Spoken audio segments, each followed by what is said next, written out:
To the Three Migos podcast. My name is Boomstick. I'm Quantum. I'm Ganndyman. And we're going to be, with this being our inaugural podcast, we're going to start with a few pertinent topics to the here and now. First thing we were going to talk about is some of the recent developments on Xbox One. Quantum, what do you think about it for early impressions? Early impressions, I think there's a lot of hype going on right now. A lot of negativity and things. A lot of it seeming to be true, but sadly true. Yeah, I've been Microsoft unofficial fanboy all my life for no apparent reason, and I just don't see it continuing on much further than this console. What about you? Well, I was for it initially. Initially, I was for it. Like, I was like, this is going to be exciting. A next generation console. And then Microsoft pretty much crapped on everybody with all these outlandish and crazy ideas they have. So you're an Xbox no more? As far as the One goes, I like 360, but that's another thing, another deal.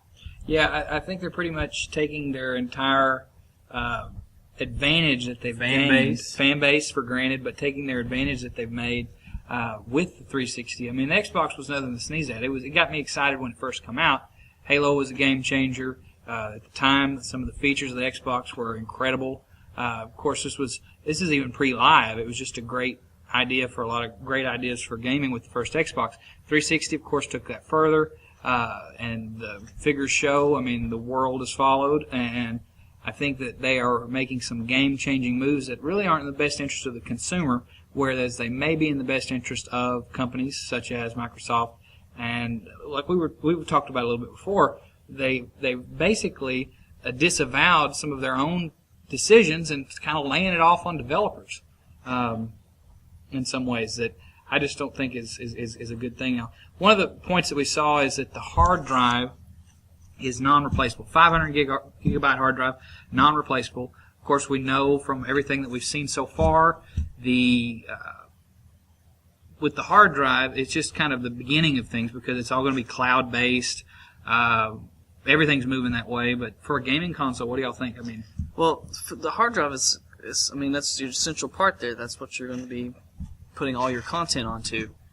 And when you have a hard drive that's non-replaceable, you're going to run into all kinds of problems there. For one, Microsoft's already come up with the fact that they're wanting to move towards, not officially, more PC-based like installations, or you get your disc, you bring it home, and you put it in your drive, and you install it on your drive.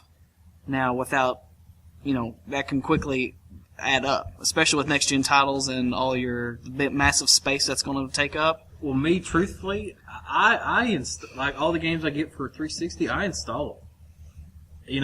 Whether there's advantages to that. Whether it's a choice, it loads fast or whatever, but to force people to do it, I don't think that's right. No, not everybody wants to have. They want that free space to use for whatever. You've only got so much water in the pool you can use. I mean, so exactly. You're looking at now games. With Blu-ray, it's like a 50 gig Blu-ray, and DVDs were 7 gigs. They were maxing those things out this gen, having to put games on multiple discs. I know just from downloading some games, they've been up into 11, 12 gigabyte games just for one game this generation. From PSN. For PlayStation Network and other games. Those are huge numbers now, but as the graphical fidelity is better and such as that, I mean, there's going to be more game assets and things like that. That's why we're going to the next gen. When you lock in, every game has to be installed, and then every game, you put it in, and that's what it does first thing off the bat, and you've only got so much room, unless you go into a streaming option, which is a whole other beast entirely. The non-replaceable hard drive, come on now. But what about the controller? What do you guys think about the controller?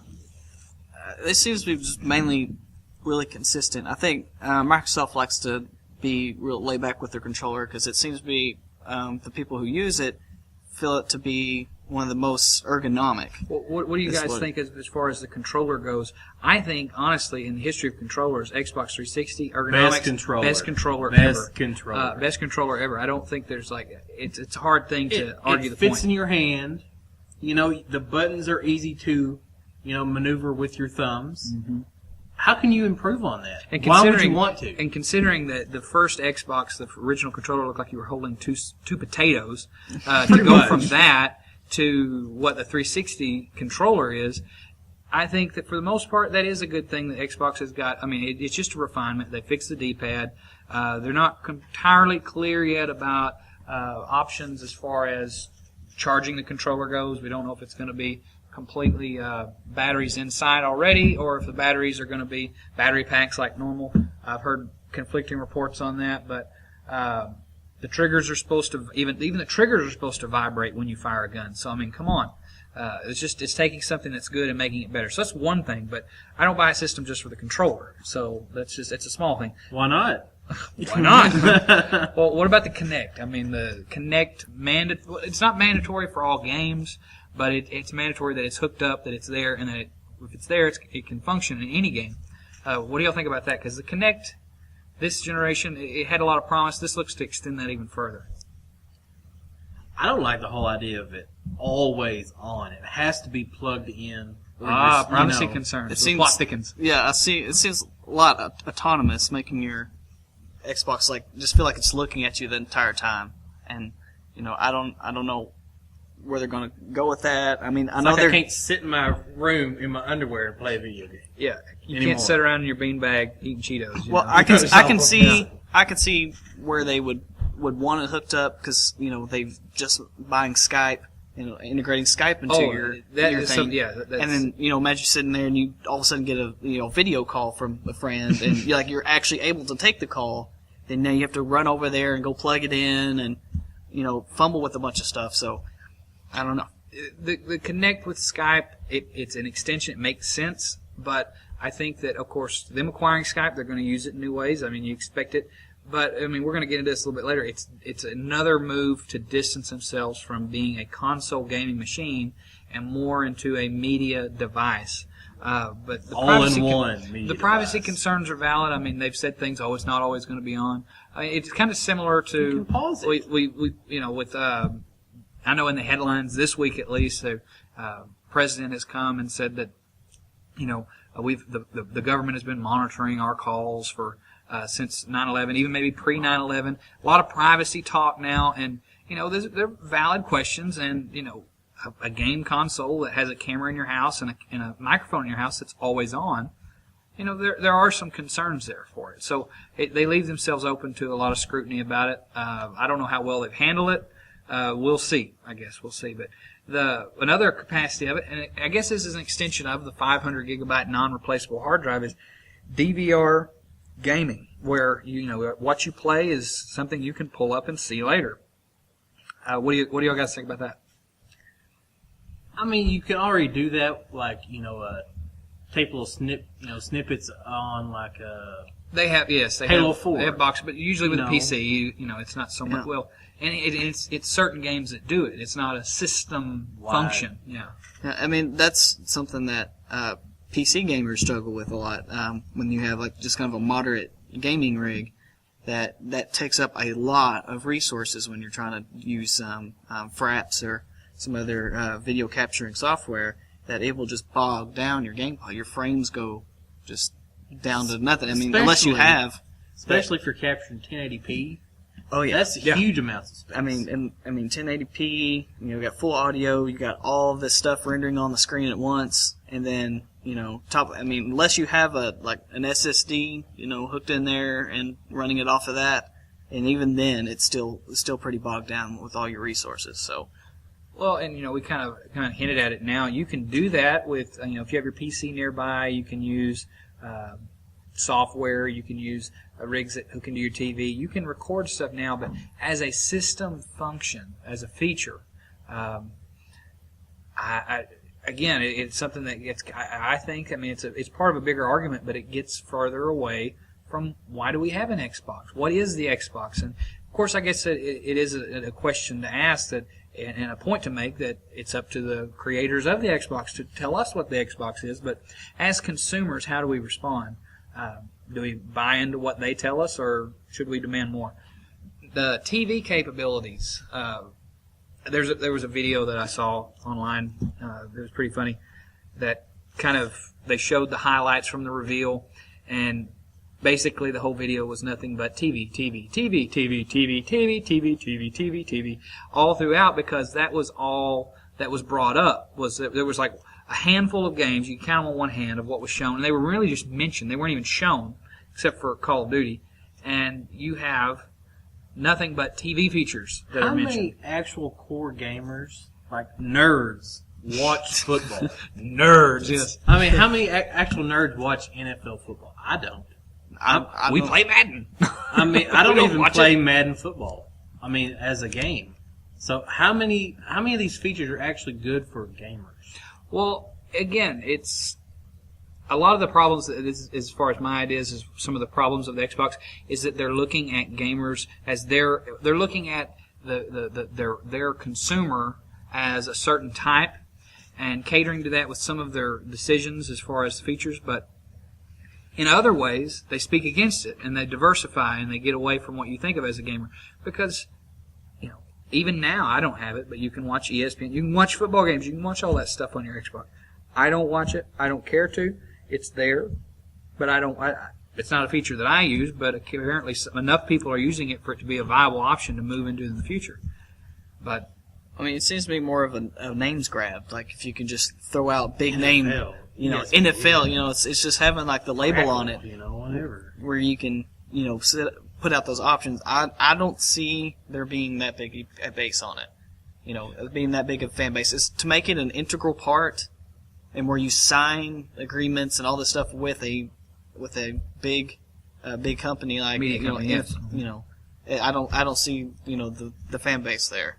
I mean, like, to go into just like the TV capabilities, like, I can go on to Amazon right now and buy a Roku box for like $30, and I can go, you know, watch whatever, you know, I want. It's the internet box, internet TV technology's already there, and I don't have to, you know, spend $400, $500 to get a system that does that with just a slightly added gaming capability.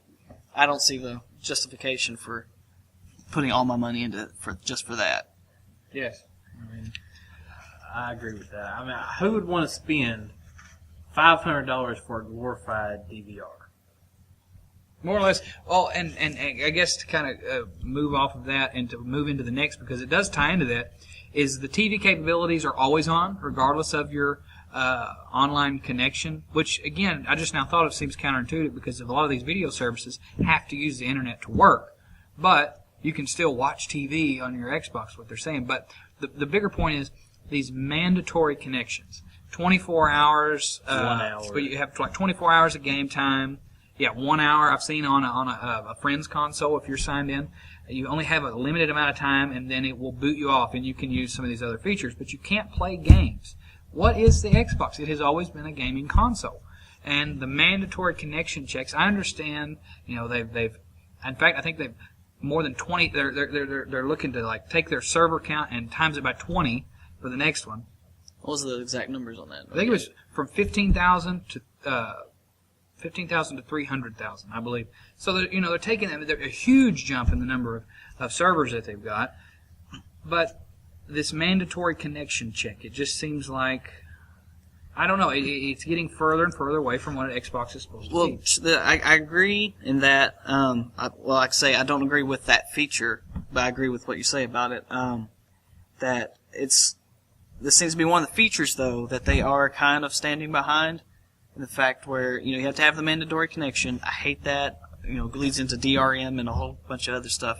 But people are in the military. It's, well, that's yes. That. But I mean, you're having to be online all the time. I can't see it. I mean, I know you were making a point earlier about, you know, what they're tailoring it to. Well, you know. As far as the consumer goes, it seems like some of these decisions are, you know, I've had an Xbox, the original Xbox. I didn't get it at launch. I got it like a year or two after. I became an Xbox fan. I think every one of us is an Xbox fan. Got the 360. In fact, that was the only next-gen console that I had for quite some time. I mean, I appreciate some of the features of the Xbox and the Xbox 360. But myself, I'm not an urban consumer. I've never, for the most part of my time, I've had Xbox Live. I've not been an urban consumer. What I would see as someone who's always had an internet connection, always had the option of being online all the time. And I've got along just fine for 2 generations of that. Now, it seems like, in my mind, what it basically is like, it's like Microsoft is this highly successful franchise restaurant chain. I mean, unnamed, but you could name a ton of them out there. And basically, they've made their success by catering to the most people that they can. They've been catering to their needs, like a dollar menu, whatever it is, like a franchise restaurant. And basically, it's like that company suddenly reevaluating their menu, they're reevaluating their business model, they're throwing out the rule book, and basically when they do that, they have to be knowingly at this point, eliminating much of their customer base. Basically under the assumption of we just don't want to be the restaurant that we were before. But the franchisees, the people who are actually making the products that the people ingest, in this case it'd be retailers, it would be developers, people who are handing products to people who are making the products. They have a vested interest in the direction of the company. And they may completely disagree with the decisions, but at that point, what can they do? This is what they do. And so they just have to go along with it, even though they're terrible decisions. And as far as a franchise corporation as a whole, if Microsoft is comfortable with losing its market share, losing profits, as I see these eventually moving into, lessening their number 1 spot, lessening these things, it's completely counterintuitive to why Microsoft got into the console field in the first place. And honestly, I can't understand some of these decisions. And another one of those is used games. When I grew up, I've played games since NES. I mean, I would identify myself as always being a gamer. And when it comes to the used games, how many of you borrowed games from other people? I mean, I borrow games from you constantly. Even now, it's like even now I mean, just to be honest, we have the decisions now where games are expensive, $60 a piece. Buy them new. You may share them with friends. You buy them used from time to time. I mean, $60 a pop for something that you don't know if it's going to be good or not. Or it's a big investment. Possibly $80. When Xbox One comes out, or $70. 70 or 80. Who knows? We haven't got that far yet. But with basically the used game policy that we've seen so far is that again we said manually or when it'll be a mandatory install. You put the disc in, it installs it. I think you can gift it to somebody once. Is that right? And it's theirs. Yeah, you can't get it. Yeah. You're not giving. Yeah, you're not gifting it to them. You're giving it to them. Yeah. Yeah, and you can do that once. Yeah, I think any additional time is like a fee they have to pay. I don't think they've totally hashed out what the fee's going to be, or they're trying to throw the blame back on the developers, so the fans will blame them. And not Microsoft. Yeah, and Microsoft I think has even went so far as to we're not going to get any cuts of this, but I think that. Why would they put this as a feature set if it's not going to be something for them? I mean, I don't know how the nuts and bolts work of it now, but publishers put out games, and now with the digital releases, it's like, okay, what's there to publish now? Microsoft is putting it on their marketplace. So I mean, it's kind of like they're moving into that arena, but then again, like pointing fingers at people as they go into it. It's not good to start out console launch with pointing fingers at other people. Yeah, and that's the way it seems. I mean, I was on board originally, but I watched the presentation as it happened, and the entire time it wasn't like a reaction to things like later. It's like, oh, everybody's mad at it, so I'll just get mad. It was like, as I was watching, I'm like, these decisions are terrible. Like it was just terrible decisions. And it's not only that. It's like Microsoft is built just around putting out what few features people might, buzzwords and features that people, might enjoy. But you have to find out all the negatives and all the stuff that you're actually buying into at the end when people are having to ask questions and Microsoft's having an answer for them. Yeah, their presentation was slick. I mean, but you could see it between the lines. Everybody started asking questions, like, and then the where's weeks the after, games? we're starting. Yeah, where's the game? Where's the game? Oh, where's the beef? It's kind of like where is what we're after? Call of Duty Ghosts. That's like the only game, plus like some sports games. That's it.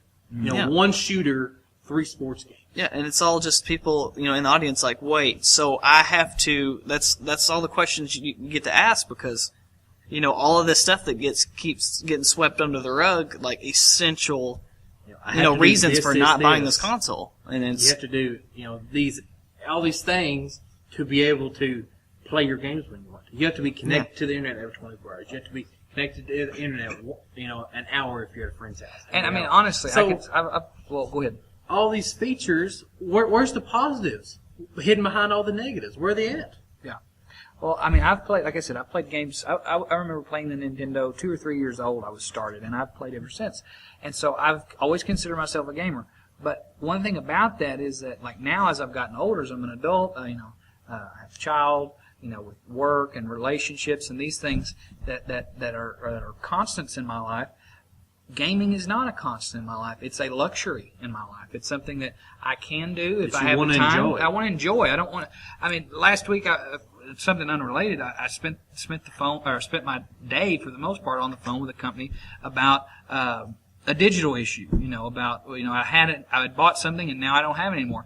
If these are the kind of things that are going to be the hang-ups of companies deciding for me how I can play and when I can play and what does ownership mean and these things. I mean, it just removes the fun out of it. And, I mean, I don't know if I would keep gaming anymore. I don't mean to sound so dire about it, but it gets into a spot where it's like, you're removing the fun. And I think that Microsoft has done a lot of that. But, again, that's my opinion. I mean, you can see that the whole gaming community, the response to it. The day of the Xbox One reveal, Sony's stock went up 9%. I mean, that should speak for itself. Is that a fluke? Right.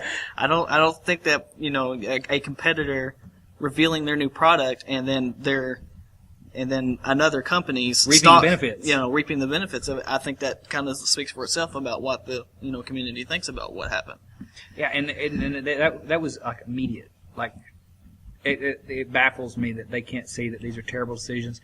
And I don't know who's going to come first, who's going to launch. I mean, they're both speculatively saying, the second half of 2013, fall 2013.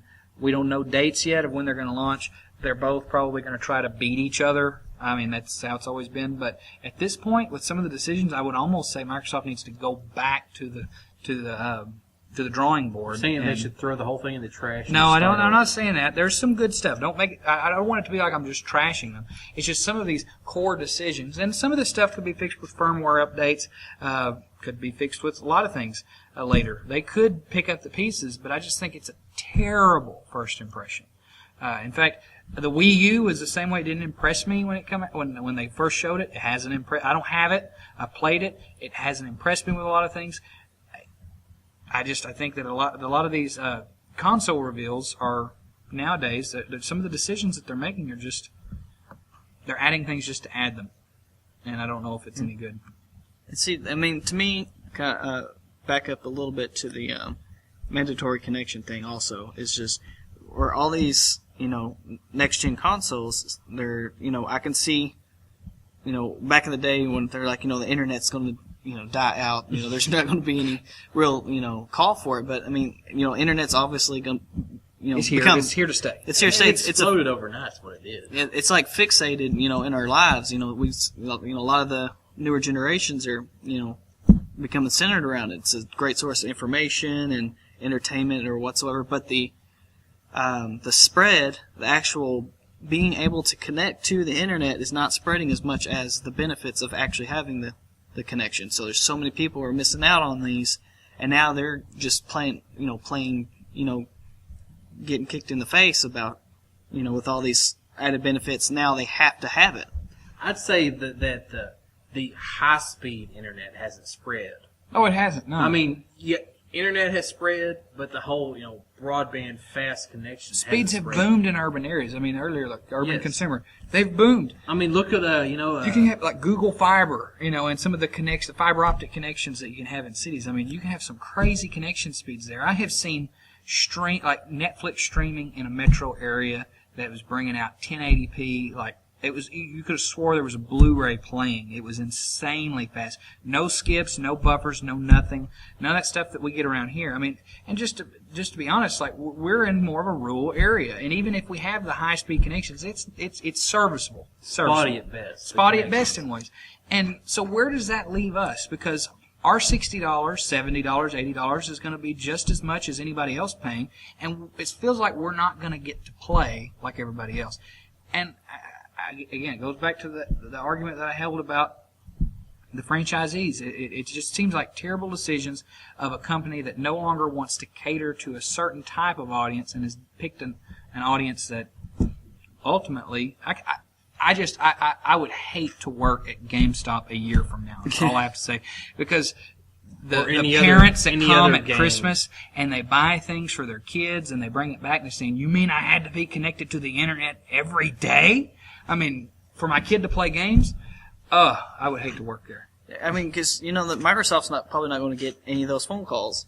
Like, no, it's going to be people on the front lines. Yeah, it's people. You got your local sales clerk who's who pre-ordered that game for you, got you everything you asked for, and tried to explain all the features and everything as best as you can. But there's so much stuff hidden in there that either if you just don't understand or if he just misses something, I mean, it can completely change your perspective on the whole thing. And they're the ones going to be getting yelled at. They're the ones that are going to have to be handling all these, returns and everything of people who just do not like these new features. They're going to be the face that gets screamed at. And when the brain was the one making the bad decisions. Right. Bad decisions. Anything else you want to add about the 360 before we move on? Or for the 360? Yeah, the one. There was one. The name. there is one deal though. One of the spokespersons for the Xbox One was asked a question about the 360 and its viability is going in the future forward. Yeah.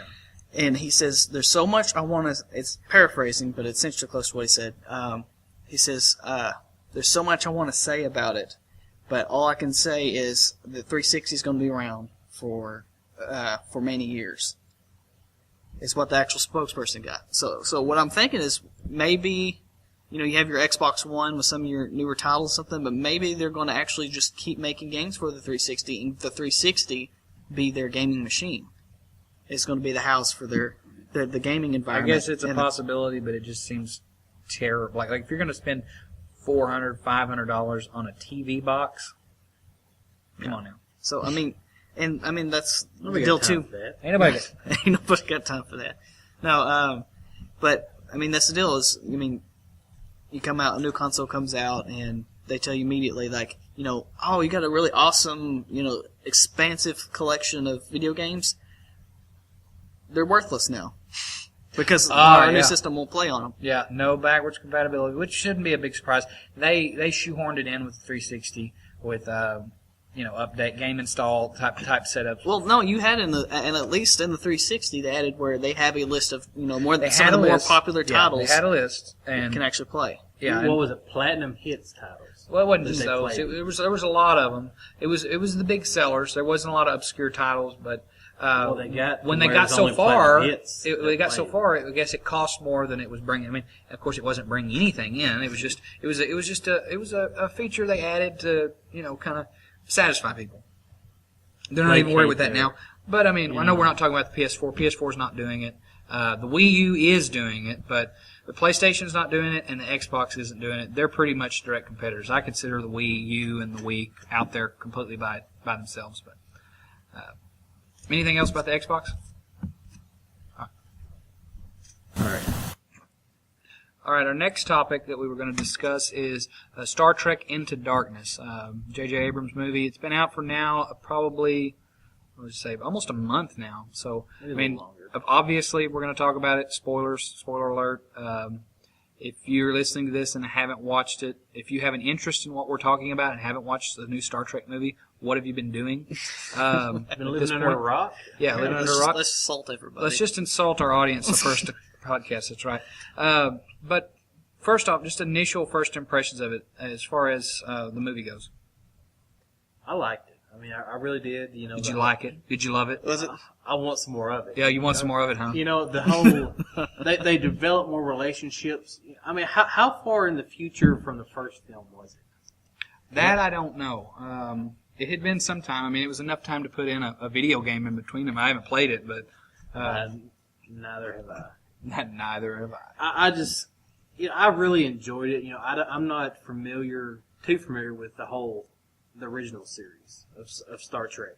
So, just as a movie standpoint, What have you been I enjoyed doing? it. Right? I don't know. See, this seems to be a pinnacle, and probably is going to be a big line in the sand for people who don't agree with me. But I'm saying now. I'm questioning. I question the validity of Spock and Uhura's relationship. It feels tacked on. I'll just say it. It feels like, oh wait, we need a relationship in this movie, so we're going to put the guy that has We need a love interest. Yeah, we have. We're going to put the Vulcan with the only woman on the bridge. I mean, come on. It seemed forced me, and there was like no precursor to it. There wasn't. Well, the precursor was the first movie, so I mean, they already started it. But I mean, still, they just picked the wrong person to go in to be the romantic interest. I mean, Spock. This is going for Spock, not Yeah. talking about Spock. Who Not would you Uhura, have but chosen if you had to pick a love interest? if I had to pick a, For who? For Uhura? No. Or for Spock? or just for just for anybody. a love interest in the movie. For a love interest in the movie, I'm not 100% convinced that it was even like really needed in it. I mean, I know most Hollywood movies that come out need somebody that loves somebody else. It's got to be in the movie somewhere. to have love in my movie. It seems like every movie now has to have some kind of. They're catering to It everybody. has to have, sex sells, so they got to throw that in there. Well, but I mean, it's just if you don't want to. Basically, I guess what the decision is when the boardroom when they're thinking about these things is, screenwriter, you have to put a relationship in this movie because otherwise the women aren't going to care because there's phaser guns and spaceships and all that stuff. And I just think that's small-minded of them because the audience that's there. I mean, if it's a good movie, it's a good movie regardless. You don't have to tack on features like that. I mean, to me, it's like you have a phone and you have a camera, and if you combine them together, all you have is a crappy phone and a crappy camera. I mean, make it a romantic movie or make it an action movie. You don't have to don't have to make a gumbo of all these different TV and movie tropes. Just keep dragging on and just drag the story down. So now the people who are interested in romantic movies are going to say this is a really great romantic movie. I'm not that interested in it. There's too much action, too much, explosions, too much stuff going on. And then the people who are interested in the action are like, it's all lovey-dovey. I'm not interested, let's bring the story down for me too. So, I mean, you're bringing it down from both directions just to try to tack on another audience. If we're looking at some of the new approaches to this new series, I love Carl Urban as Bones. I mean, I just thought first movie, it's like the dude's Bones. And now I watched the sequel, and it's like, where are you? Because they had him playing with a tribble or something at one point. It was like he's doing experiments on a tribble, and that was like it.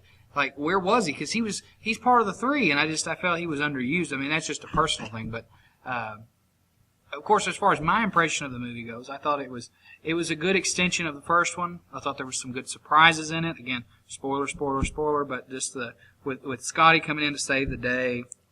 The turn, who'd have thought Peter Weller might be a bad guy, of course, and we're just going to go, this is just spoiler alert, but, Benedict Cumberbatch as Khan, it's,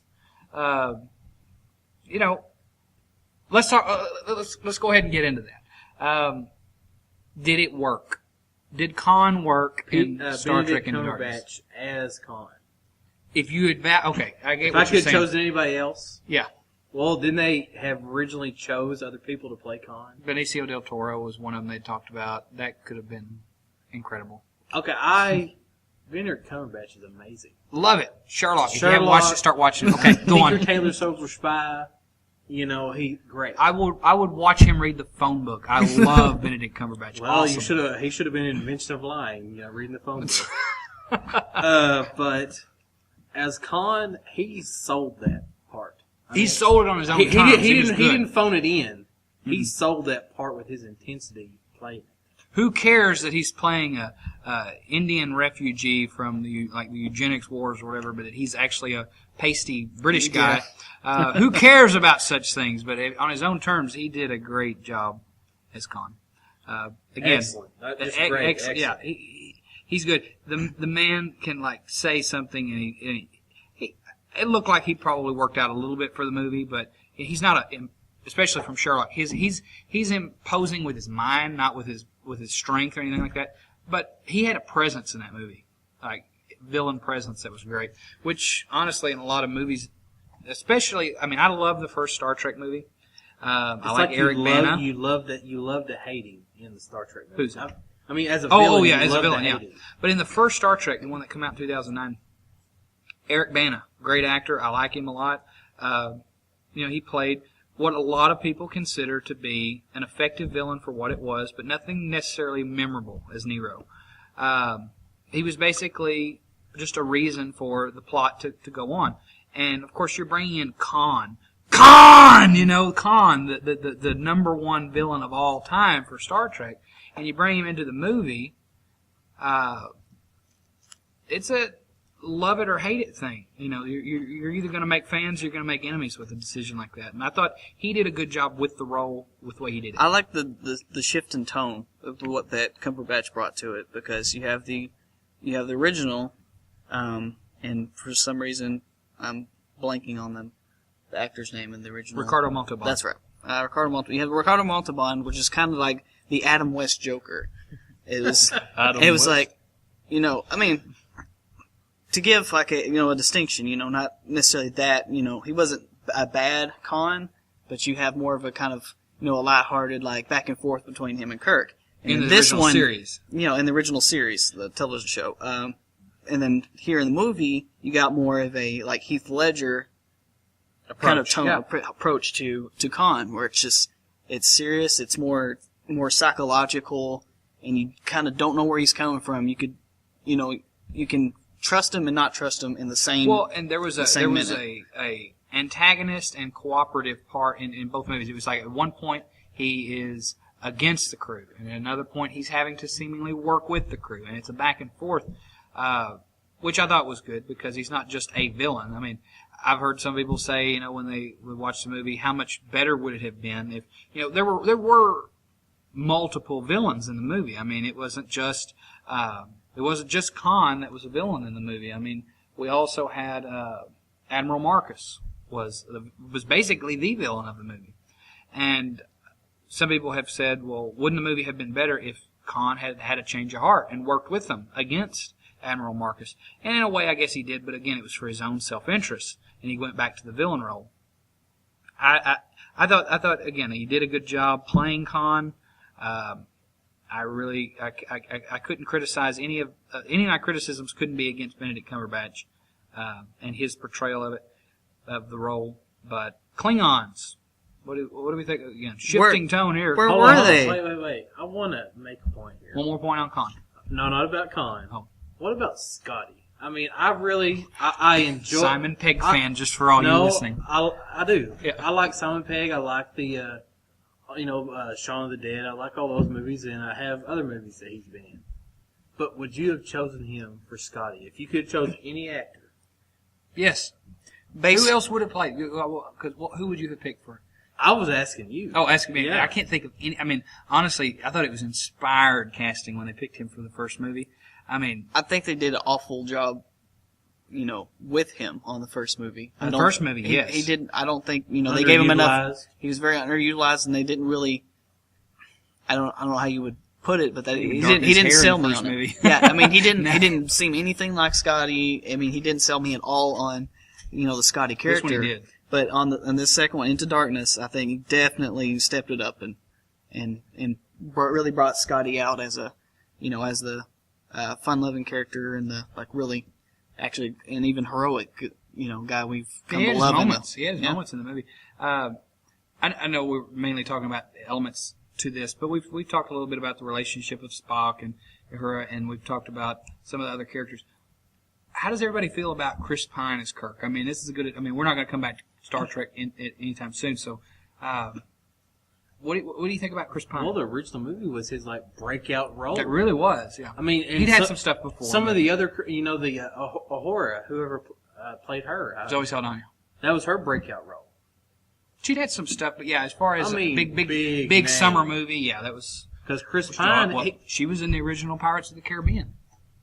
But you didn't know she was in it, did you? see. But Chris Pine, that was his breakout role. And I mean, now he's been in, probably less than 10, but getting close to about 10 movies now. Yeah. I mean, I think I remember your initial reaction when he first stepped onto the bridge at the beginning of the movie, like the swagger he brought. Yeah. As soon as he stepped through the doors. Yeah, and honestly, I know if we've got some Trekkies here, they're going to be like, okay, he loses all Star Trek credibility when he says this, but honestly, if you go back and you watch the original series of Star Trek, now obviously it's dated because of the 60s. I mean, we can all appreciate the optimistic tone of the show and such things, but Shatner has his own, the Shat is his own man, when he comes to acting and stuff, I could see him playing Kirk. Honestly, if you really look at his career, he's going to play Kirk, T.J. Hooker. He's going to play everybody the exact same way because that's what he does, and he does it well. He does basically Captain Kirk is on Priceline. I mean, he is who he is, and people pay him to be who he is, and so he's that larger than life character that is William Shatner. But if you look at Chris Pine, I thought honestly, and this is my opinion on it, I thought he was a more relatable Kirk than Shatner was. Okay, there it goes. Okay. The pin drops. Okay. The hammer, the gauntlet's been slapped across the face. And this movie made it even more so. I mean, I just thought that he was a hothead in the first movie. I mean, understandably so. They made some key choices in the first movie. With the death of his dad. He had to grow up. But he grew up in this one, and he has become Kirk in this movie. I thought that there was a lot of stuff. Well, I mean, that's just kind of the ideals and the social situations were different back in the 60s too. So you wouldn't have Kirk didn't have that much prominence or leeway to be as big as Chris Pine was, be as big a ladies' man and all this stuff. And correct me if I'm wrong too, though. With Kirk in the original show, I mean, and your take on it, his first episode, which I mean, they filmed him in different orders that first season. I don't know what chronologically was the first episode. But you met Kirk, you met the crew. They are what they are. You didn't see, that's the point of this, is kind of forming the crew. And the hothead approach was good. And now he's becoming more of what Kirk was and who Kirk is now, who's not so prone to fly off the handle. And so, I don't know. I really think Chris Pine is good. I think Zachary Quinto is as excellent as anybody that you could get to play Spock nowadays. Who else could you get to play him? I mean, to play that showing no emotion, but yet showing emotion at the same time. Well, I mean, I like Spock was just a very special character to me. I love the way he was done in the original series. In original series, it seemed like he was Vulcan with a little bit of human, to kind of throw into the mix. And now he seems human with just a little bit of Vulcan. And I don't like it. Well, the main reason for that is, of course, first movie, they drop the bomb, basically. They destroy his planet. And not just that, they take his mom, who was a pretty key character, along the series lines. And so, with his dad and his mom, for the most part, as guidance between both of his halves, he was ripped of his human mother, and so that just kind of ignited a lot of those emotions. And someone could probably argue the point that him in a relationship with a human, which we talked about earlier, probably has a lot to do with that as well. But that volatility there, I mean, it makes for a good summer action movie and some explosive moments. And I wasn't even going to go there with this yet, but his yelling of Khan felt mildly ridiculous in this movie. I mean, let Kirk's line be Kirk's line, and that was another force. We can get into that in a minute, but as far as the character of Spock goes, I think he's about as good of an actor to play it as anybody. Yeah, I can't blame it on Quinto. I think that was more just a director's decision than it was his. Yeah, to portray him the way he did. But what about Klingons, guys? We got them. Where were? Whether you wanted them or not, you got them. I didn't think they were very prominent in there. I mean, Klingons were the Federation enemy. It's like the enemy. Yes, in quotes, big ones. Everybody's getting along, holding hands, except those pesky Klingons over in the corner. And now we see them, But I've heard some people make some valid points, and they know more about Star Trek than I'll ever know. And they're like, I'll have to go back and compare the star dates to make sure that, they shouldn't have had their genetic mutation yet and such like that. So, we get them mildly resembling movie series, Next Generation, Forward, Klingons. Of course, the original series, they didn't look that way. But they put their own spin on it as well. I don't know if there is or has been an explanation offered, but there were some changes there, and a lot of people were like, they look ridiculous. What do you got? Nothing. Oh. I was letting you know the time. Oh. Yeah, we can cut this out in a minute. But the Klingons, they weren't that integral of a part. If you look at the movie series, though, Klingons are all over that thing, and so they're here to stay. I would hope that if there is, and just to be real, we've had about a month here since the movies come out. The box office has not been as great as they would have hoped for Star Trek 2. Can you call it 2 at this point? Well, Into Darkness. Yeah. But it's not been as great as they would have hoped it to have been. It's still been very good, but if we get a 3, which I hope that we get a 3 and a 4 and however many, if we get that far, I'm sure they're going to be there, and hopefully their role will be expanded. But another thing, too, though, is that 3 and 4 forward, I can think that as far as the series moving forward, there's a lot of ideas that they can do and that they probably need to do. It's just at this point, it's like, where can they go? Is we've been saying spoiler. It's pretty much spoiler alert. Any way you go. At the end, they're starting their 5-year mission. Yeah.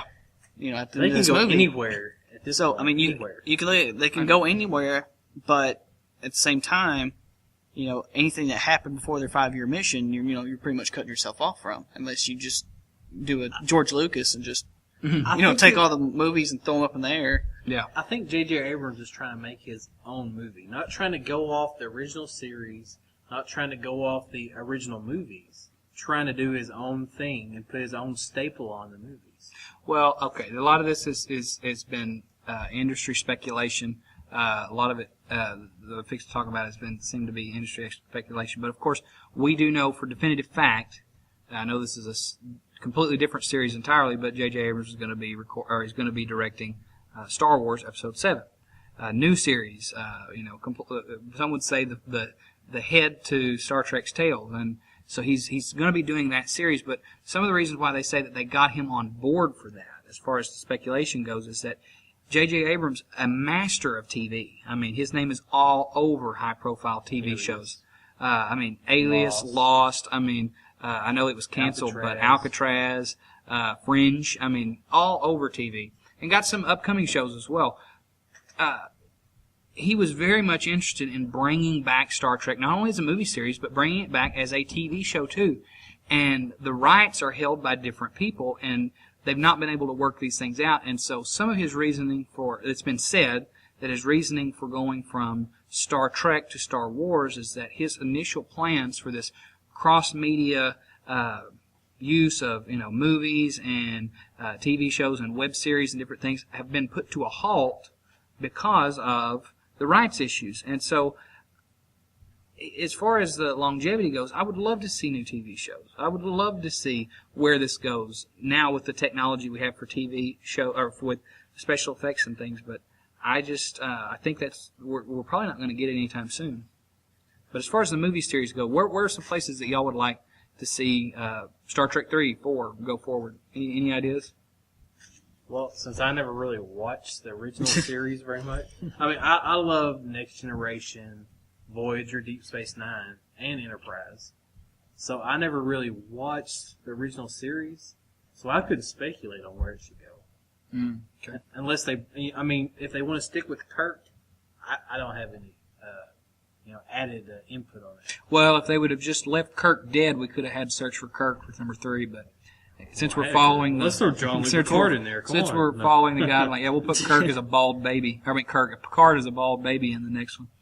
At this point, I don't even know if he's born yet. But no, I'm at a toss-up of whether or not I would like to see kind of more modern renditions of the original series' contacts with a few of the different races and things, or if it would be better just to kind of leave it in the past. Those were good adventures, and now we're on to new and better they things. Need to move forward with some new ideas, new villains, new. Sprinkle it in, and to a large part, this movie was that. It was the first thing I said once I watched the movie, and it was meant as a compliment, but it could be taken as backhanded comment. But it felt like Star Trek: The Greatest Hits, and you've got Khan, you've got Tribbles, you've got what was her name? Marcus. She was the love interest, Carol Marcus. Carol Marcus. Carol Marcus. You've got her in the movie, and so you've got all these different elements. A lot of them based on Wrath of Khan, based on Space Seed, but you've got all these different little elements sprinkled in. And it just felt like the Greatest Hits first, like a mashup. So you're saying you wouldn't want to see Star Trek 3 Trouble with Tribbles? No. Trouble with I Tribbles. I could live without seeing another Like Tribble. an hour and a half. I didn't expect to see a Tribble in this movie series at all. But as far as a third one goes, and fourth, wherever they go, I would definitely think that a lot of new ideas. And honestly, the reason why people still watch the original series and Next Generation and so forth is not just because as a show. It was some of the ideas that it hit upon. The birth of envisioning of a science future. fiction Yeah, but envisioning a future where race wasn't an issue, and that was actually money wasn't an issue. Yeah, money wasn't an issue. You have groundbreaking things there with Kirk and Uhura's First interracial kiss on TV. First interracial kiss on TV. And it was a big deal Groundbreaking. back there. Yeah. Mm-hmm. And for a show that, honestly, think about it, it was a groundbreaking show. We look back on it, we remember it now, but it only lasted 3 seasons, and it was actually canceled before its third, and it was brought back. So, it was a show that didn't connect in its time. It's connected, past that. People have connected with it over time. But the ideas are the big things about it. And, we have so many other things now. We're going to get into probably some of those in just a minute, but even now, as we talked about the Xbox, some of the capabilities that we have in our gaming systems and these things were things that they didn't even think about gaming systems in the way that we know them as a reality now. And some of our connections, I know that, of course, the Borg and all connecting with technology and all, but a lot of the things that we know now about our society could be addressed. Big idea issues could be addressed in a Star Trek movie, and that have never even been hit on the TV shows. Things that started out in books and in the Star Trek original TV show are now becoming realities. Oh yes, yeah. That these things, science fiction-y stuff, is actually science becoming reality. Yeah. reality. Yep. Yeah, we definitely. Any other thoughts on Star Trek? Nah. Nah. No. Okay, our next point, I'm going to turn it over to Quantum. He has some information on a new development that surely will be a lot we can talk about. Motorola, which I'm sure everybody knows what now Google owns. They do? Mm-hmm. Now they do. I didn't know that. You didn't know Google? I They just learned now something. acquired it, actually. Yeah, they just acquired Motorola. But Motorola's been working on a new, they're still not in the release mode yet, but early stages of a project they've only designated as the SmartPill. Mm-hmm. And what it basically is it's a pill that you swallow. Okay. It's got, circuitry and things in it. Okay. And it's for security and authentication. So what it is it when you swallow it, it's powered, can be switched on and off with your stomach acids. That's how it's powered. And what it's mainly for is like going up to like your vehicle or something. Ultimately, is what they're looking at. When you touch your door handle, the pill communicates with the car that you are who you're supposed to be, and unlocks the car for you. Does it with your phone, about unlocking your phone. And it's be like your personal, authentic touch it won't operate. Whoa. So, they've already had, we've already seen a little bit of, like, smart pills that, take, like, dietary information and, like, record possible illnesses and things like that. That's medical related. But this is the first security authentication applications that we've seen. Now they said they've already successfully incorporated with phone security, been able to authenticate a phone with, of course, Motorola. So but they're looking to expand that into, like I said, vehicles and other things. Unlock your house. Yeah, even. Maybe that would go into smart houses and all this stuff, even a bigger conversation. But the way I wanted to look at it is in two aspects.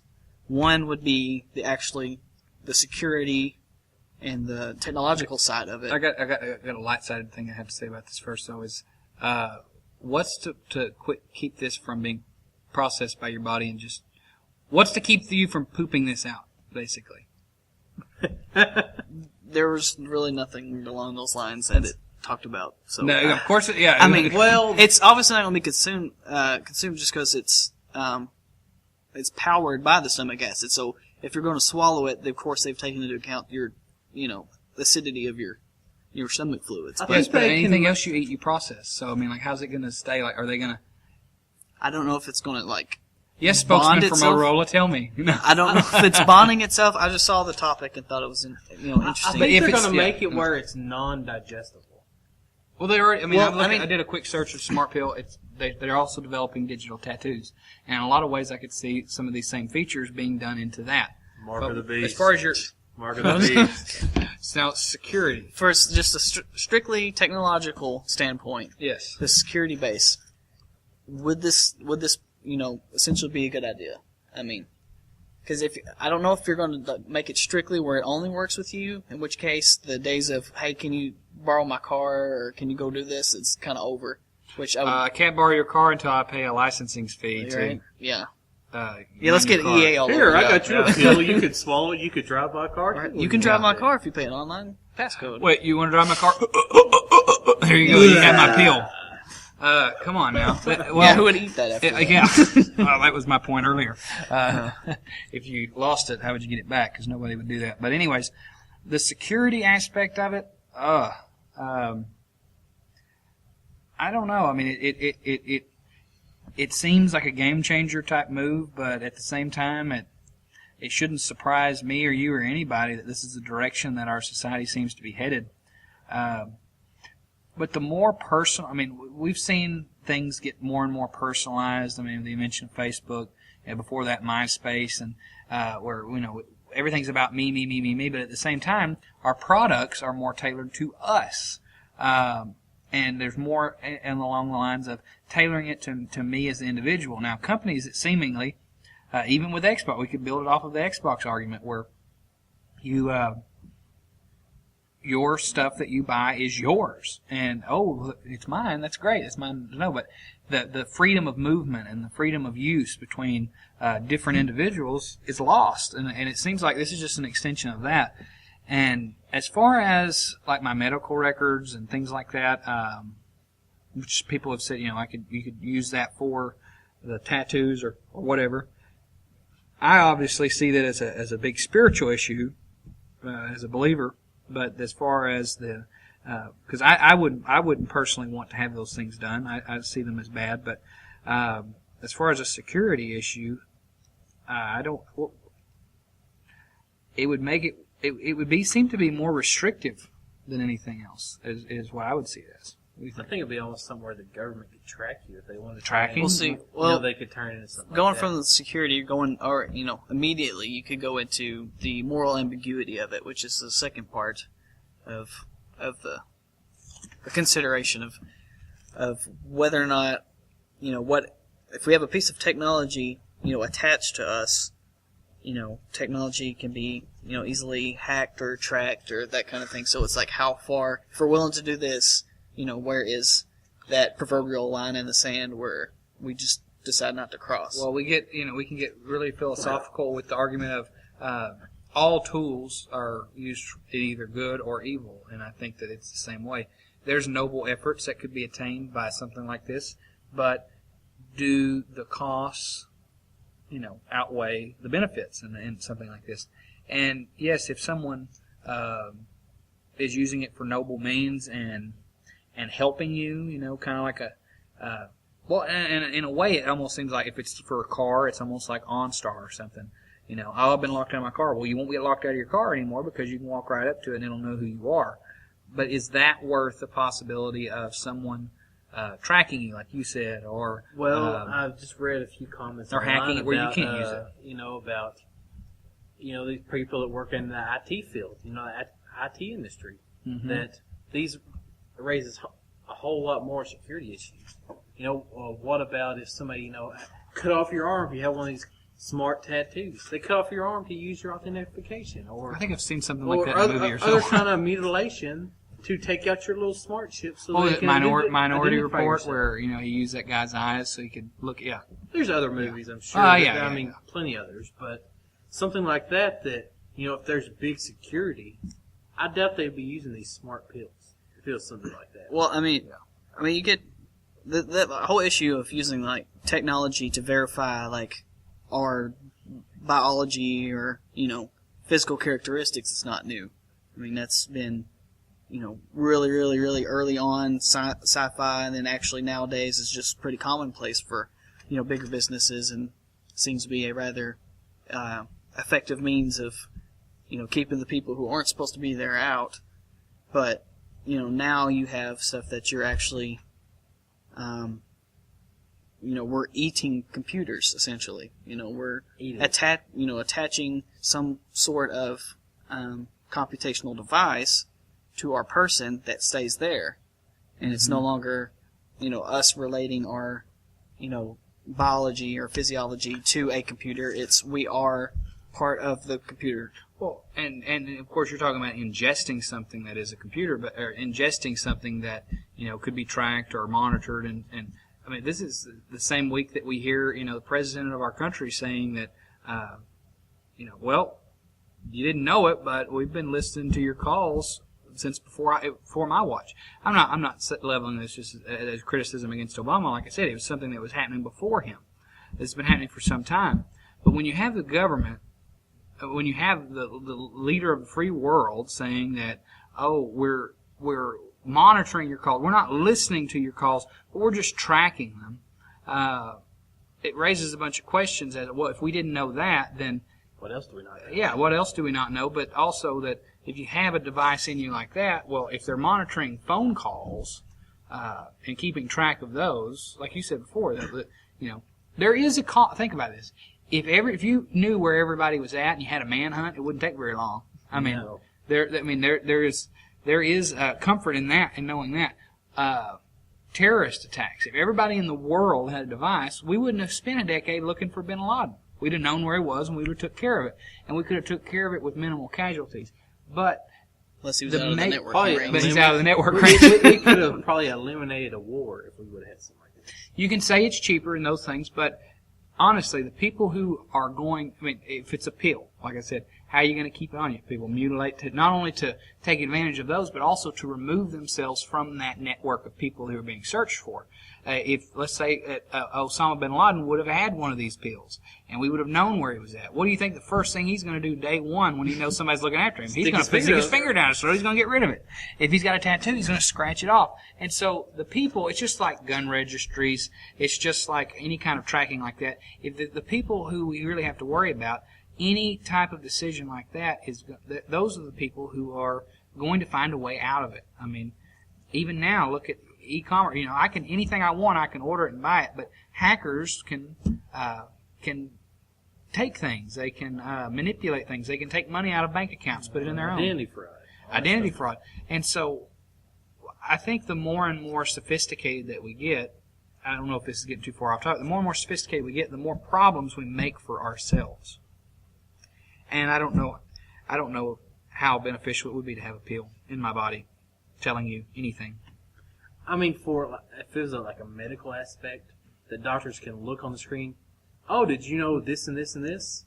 I mean, it'd be scary, but it'd be good at the same time for them to fix. You're talking about to monitor your body, basically? Yeah. I mean, if you're sick, you don't even necessarily have to go to the doctor. They can just pull it up on, a server. Can you imagine like a Jarvis interface like Iron Man's got? Like, he's like, good morning, sir. You have a little small bellyache. Ganndyman. By the way, did you know you have a slight cold today? Might I suggest turning to the Walgreens and getting some Pepsi? I mean, yes, it's crazy. It's crazy. But look at all the other science fiction things that say we're crazy. I've already ordered it for you, sir. It'll be here this afternoon. I mean, those are the things that are possible.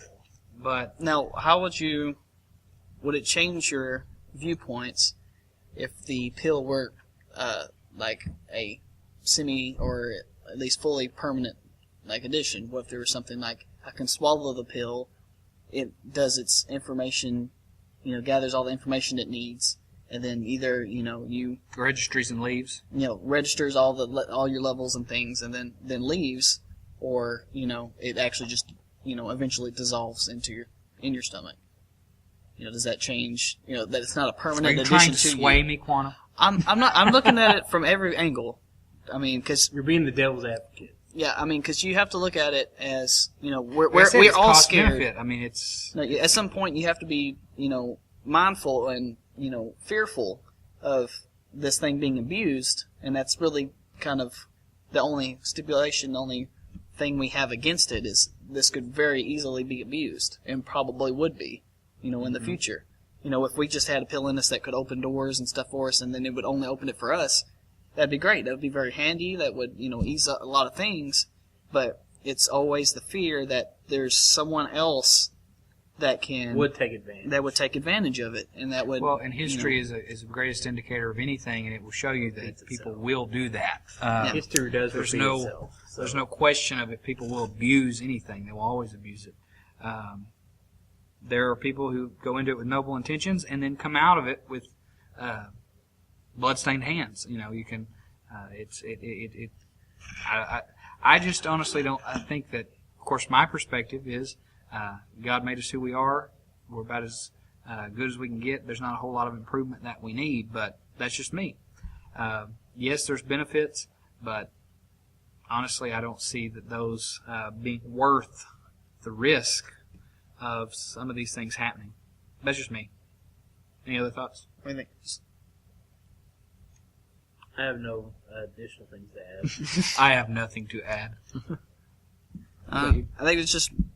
I think a lot of it's just the technology's good, but making it permanent, I don't think is the thing to do. Yeah, a permanent thing is not the solution. I mean, honestly. Any of us can make an Excel spreadsheet and process information and put things on a chart. Those things are already happening in our office, inter-organizationally. As far as databases go, they're everywhere and in all different shapes, sizes, shapes, and forms. But as far as like a national registry and things, we may get to the point where that's going to happen. But pill, I don't think that's the way to go. I'll keep it down. I'll give 3. We're already recording, but you can get rid of that. Okay. As we wrap up our first podcast, hopefully the first of many, we're going to end with a special section of comic book trivia. Quantum's got some questions he's come up with. He's going to try to trump us. Let's see if we can see what he can come up with. All right, let's see who has more knowledge about 4-color. And so between Ganndyman and Boomstick, I'm going to do probably 3 questions. I think would be good enough. Just kind of fun thing to do at the end. First question. What was Joker's original alias? Red Hood. So good. I'm not going to be able to answer anything, man. I don't read comic books that often. I mean, there's some I'm interested in, but I don't read that often. All right, so I would say are you aware of the story behind Red Hood and how it pertains to how he became the Joker from it? Okay, but at what point are you talking about the Red Hood? Are you talking about Killing Joke? Are you talking about the comic? I'm talking about like how Red Hood led to the Joker. Yeah, he was wearing it. I mean, he was wearing the costume, was he not? Whenever he suffered the accident, he was wearing the hood at the time. And it was going from to rob a chemical plant. Yeah, Batman he was wearing the hood. Yeah, Batman just knocks out all of his guys and corners them on a catwalk, and the only way to get out is he had to jump similar to the back. 1989 Tim Burton film, the origins that they had for the Joker there, except he had a hood on, more or less. Okay. A popular character, question 2, popular character got his character actually canceled from lack of interest, but reappeared in Tales to Astonish, which originally got renamed to the character's title name, which was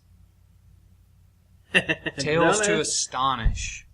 Don't even ask me. I have no His idea. initial series was canceled. His original series was canceled, and then it got renamed later when he got reintroduced into Tales to Astonish. You're getting me here. Tales Tales of Suspense is Iron Man. Suspiciously quiet. I won't even Tales pay to- attention to it, really. Tales to Astonish. I'm going to go out there on a limb, Okay. and I'm going to guess one. Silver Surfer. What? Incredible Hulk. Incredible Hulk the was Hulk, issue Hulk, 1. Hulk It was had his canceled. original series. It was originally gray. Then in Yeah. the first issue, the second one, they went with green. Didn't You explain got me, it. bud. You got me. So it got canceled and originally got reintroduced in Tales to Astonish. That originally got renamed to the Incredible Hulk, and from then on became the Incredible Hulk series. You got me on that one, because I forgot that break in it. Because I know the Incredible Hulk as a series has been around forever. Well, Tales to Astonish is the Well, they had Tales of Suspense. They had what was Thor's first? What was Thor? Journey into Mystery. Yeah, Journey into Mystery. Number yeah. 83 was his first. And so yeah, they had all kinds of those. I mean, 50s and 60s they had a lot of those ambiguous titles where they just threw a bunch of small stories together, and every once in a while you get a little Iron Man, you get a little whoever sprinkled in, and a lot different than now where you have dedicated series. But Because you got Tales to Astonish, I believe, was the series that Ant-Man eventually got his first Amazing appearance Fantasy, okay, with Spider-Man. The last issue of that series was Spider-Man's first issue. They canceled it after that, and so I mean, it wasn't. Amazing Fantasy was not even like superhero related. was it 16? Amazing Fantasy 16 was Spider-Man's first issue. 15. 15? 15 Yeah, or because 16? everything before that was just like ordinary people and everything, and then Stan Lee wanted to do his own take of a character he They created. were fixing to cancel the series anyway, so they're okay, Yeah. give him a shot. Here he goes, and and there's Spider-Man. the editor turned it down, but Stan Lee put it out anyway. All right, Spider-Man. all right. So what is this third question? Okay. All right, we're getting off topic. Getting off topic here. Third question was, what was the name of the only canonical female Robin?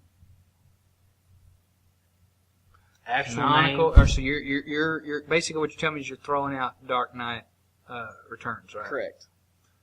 Why you gotta do this to me, man? So You got any 'cause- ideas, Chris? All right, so we got the order. We have Dick Grayson, Ganndyman. Jason Well, Todd.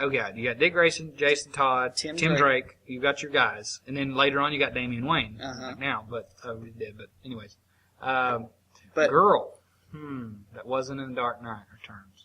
no, so that was considered Are you- non-canonical. That's Frank Okay. Miller's. I have a feeling.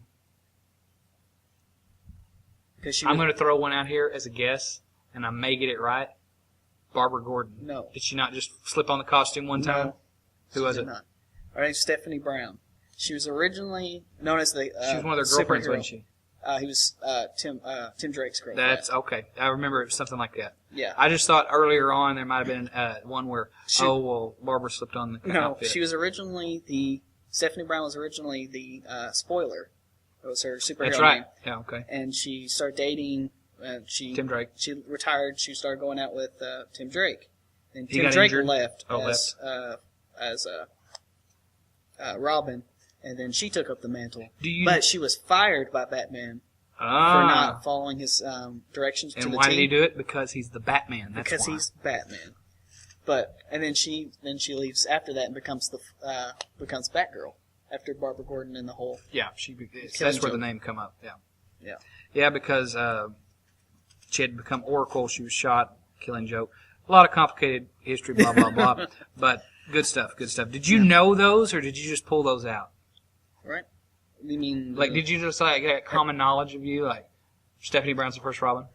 Or did you knowingly look those up? Like the Sean Spencer. No, I didn't look them Yeah. up. Concentration. Looking up for the show, no. I looked, I always look into stuff. I didn't actually read the issues, so I should say that. But This man's been looking at Wikipedia. right, I look up all kinds of stuff. That's where he gets just his for, knowledge from. for getting relationships and how stuff relates to each other, and getting more knowledge of comics in general.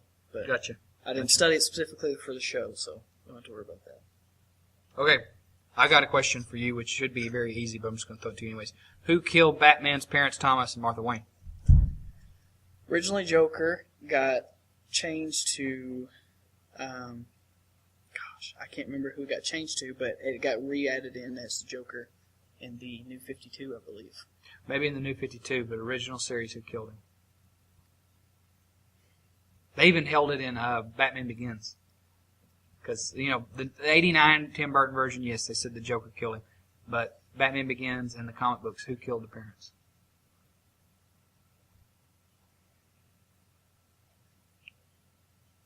Now you're killing me there. Now I'm killing you, ha-ha.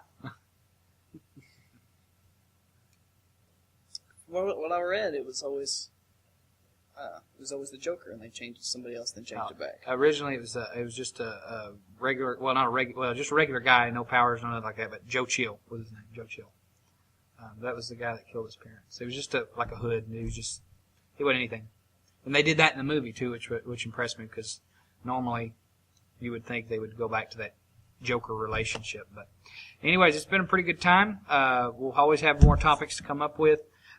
This is Boomstick. This is Quantum. Ganndyman. All right. For our first time with eMigos podcast. We'll see you next time. Thanks for listening.